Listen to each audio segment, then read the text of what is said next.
자음과 모음이라니. 고등상업학교의 조선어 첫 수업 시간. 조선어 문자라고 해봤자 일본어처럼 기껏해야 한자를 빌려 쓰거나 토를 다는 정도의 글자일 것으로 생각한 신호부는 어머니 자신의 예상과 너무 달라서 깜짝 놀랐다.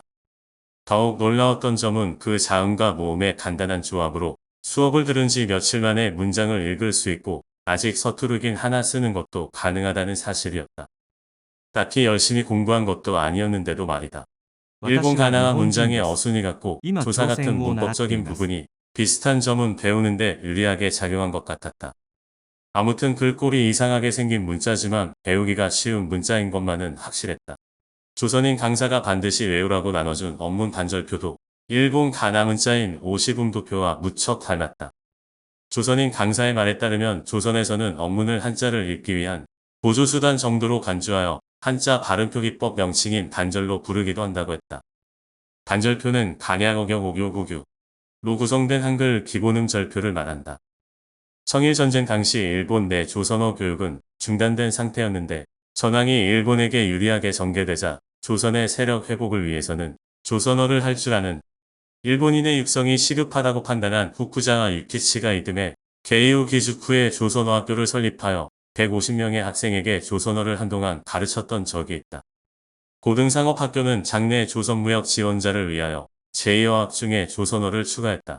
특히 고등상업학교는 신호부 졸업 직후에 외교관 양성과정인 영사관을 따로 두었다.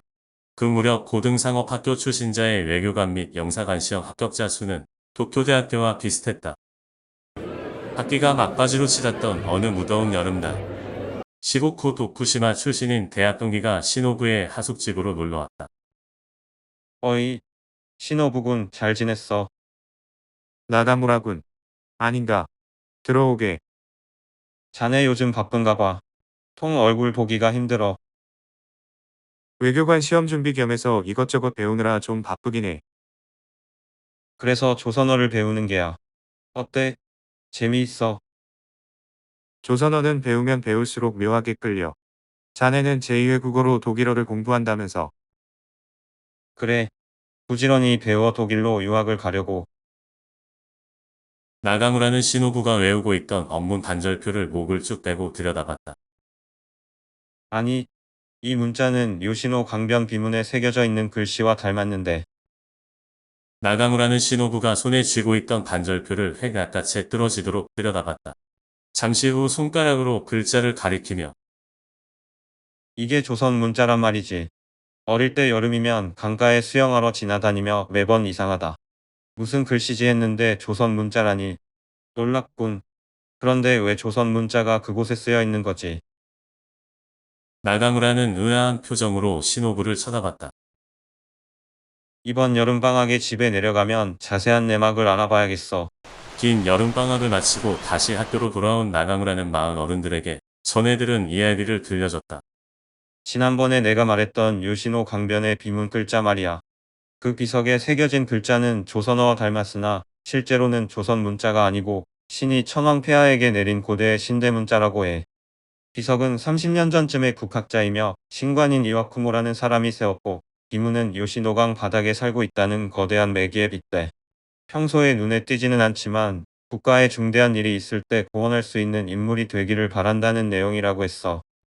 후쿠시마 지방에서는 매기가 되라는 말은 남자다운 사람이 되라는 말과 통하고 어일신도 결국 그런 매기들이 완수했다는 말을 종종 하는데 바로 그 말이었나 봐. 나는 비문에 그와 같은 내용이 적혀 있는 줄은 모르고 있었어. 그렇단 말이지. 하지만 말이야. 이미 자네도 느꼈을 거야.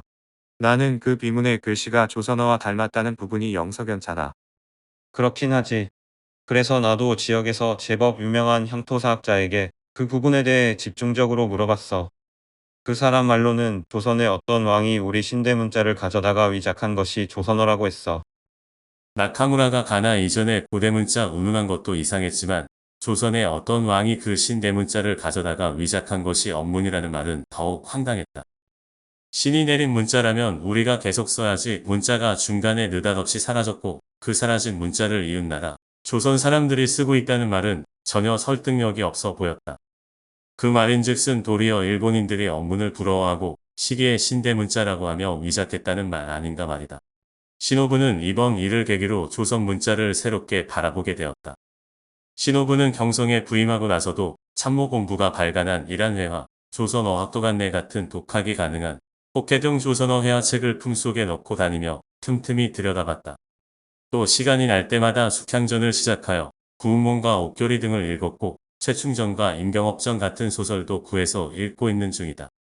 특히 최충전과 임경업전은 조선인들의 대외관을 파악할 수 있는 작품이라서 조선을 상대하는 일본 외교관들의 필독서였다. 전자는 조선인의 대외적 자주성을, 후자는 사대적 모아사상을 보여준다. 그렇게 열심히 챙겨서 본 덕분에 지난번 배제했던 학생들의 가두연설도 거의 다 알아들을 수 있을 만큼 조선어 실력이 부쩍 늘었다.